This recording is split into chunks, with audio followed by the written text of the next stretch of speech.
Welcome to week 2 of Remote CCF. Well done to all of our challenge winners last week. You did have some really great entries. This week we've got another 2 challenges which you can pick one from to do during the session. Challenge 1 is our drill routine challenge. For this we're going to be sending out a video of our Guthrie Cup competition drill. Based off this, you need to recreate that drill movement. We have a set of instructions for you to go off. Recruit people in your family to help do this with you, and either you can do it together as a 2, a 3, a 4 or a 5, however many people you can, or you can do it as solo drill. You can look at the instructions on our drill sheet and see anything that you need to see. To enter the competition you need to film your family or your final attempt at doing the drill, and if you're feeling adventurous, maybe add 2 minutes of improvised drill at the end of the routine. Aim of drill is to produce a cadet that is alert to instruction and able to follow orders, but also sets down the basis for teamwork. And the purpose of drill is to move a large group of cadets from point A to B, not just on the parade square, but in camps, anything like that, where we're not doing tactical movement, but we need to move quickly. Our second challenge this week is all about movement in the field. Last week, some of us looked at our principles of camouflage and concealment, specifically the 7 S's. We're going to be keeping those on board and carrying those with us when we do movement in the field this week. When close to the enemy, we don't want our movements to be seen or heard, and because of that, we use techniques to move around in the field. Combining these techniques with types of cover, anything from trees, hedges, dips in the ground, anything that provides you visual cover from the enemy. Using these combined with our movement techniques, we can start to move around in the field near to enemy locations without being seen, spotted or heard. The key to movement in the field is to match your type of movement to the tactical situation and the environment around you.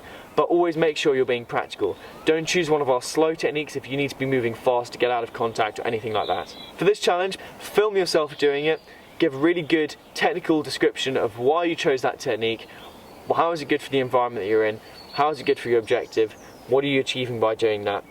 Once you've explained, once you've chosen it, then do a creative photo or video using that technique, and the most creative entry will win. Last week we had good participation in our NAV package, which is our outside of CCF activity. It's a vital skill for use in all sections of the CCF.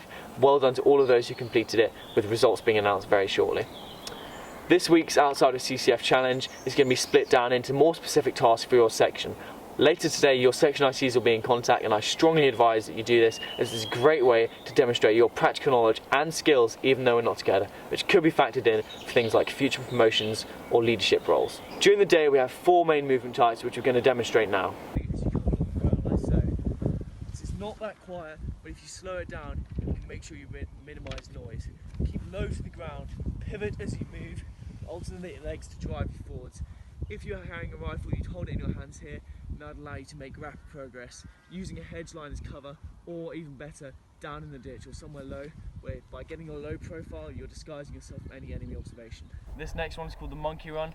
Bunch up your fists like this so you get good contact on the floor. This one is a high speed technique.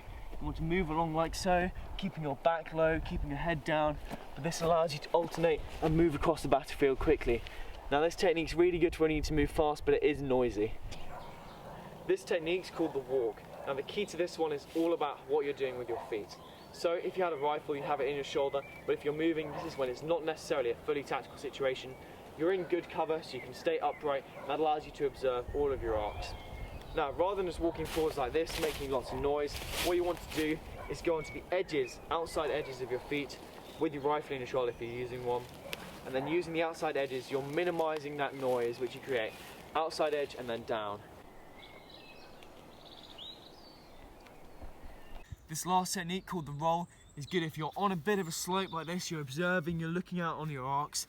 If you had a rifle, then you need to tuck it in before you do the roll. But let's say we come under contact, or for any reason we see an enemy that might spot us, we can go straight into the roll and remove ourselves from the edge of that hill, which then keeps us clear from any observation. We're in position, observing on an enemy post, and we're going to be using our 3 methods of movement at night in order to approach the position, observe what he's doing, and then extract without being noticed. So maintaining those 7 principles of camouflage and concealment, whilst also applying them with movement in the field. I've got my cover, and what I'm going to do is now move up on the enemy, which we've seen he's on some kind of patrol. We've got 3 methods to use. The first is the catwalk. Quite similar to the monkey run earlier, but it's much quieter, much slower. Obviously if we're doing this in real life we wouldn't be using any form of light, we'd use our night vision. However, just so you can see, I'm going to be using red light. As I want to be as quiet as possible, I'm going to move my pack and I'm going to store that somewhere out the way, hidden. Like, use this to cover my kit, which I've dumped here. Keep it camouflaged, hidden out the way. Okay, so what I'm going to do now is our catwalk. So again, we're going to get our fists like this, go up into the monkey crawl position, but we're going to alternate. We're going to use one hand to sweep the ground in front. Can I see any twigs? No. I can take my next step. And what you want to do is start building up this momentum as you go. Sweep the ground, step. And you need to follow with your feet in the trail you come, like so.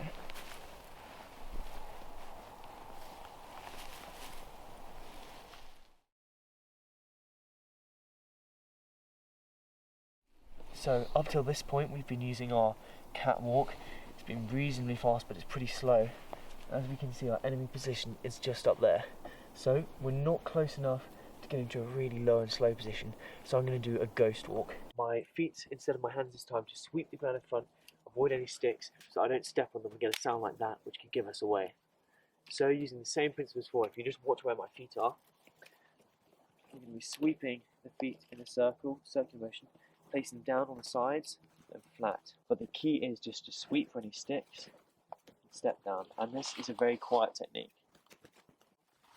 And this one is a bit like a leopard crawl, but it's much slower, much more controlled. This is also a very tiring technique, so you want to use it for the last few meters where you really need to keep a low profile just so you can get nice and close to observe. What we're going to do is lie down and you'll elevate your core off the ground using your two arms at the front. And all you're going to do is sweep with your hands for any sticks in front, move them to the side so we don't get any snapping sounds, sweep around, and when we're ready to move, lift our body up and down. Sweep our ground in front of us. Once we're happy to move, lift up and down. Okay, so we're approaching the enemy position now. I've been using the kiss and crawl technique and I've observed what they're doing. So I'm just going to get up and see if I can get a tiny bit closer. So let's go.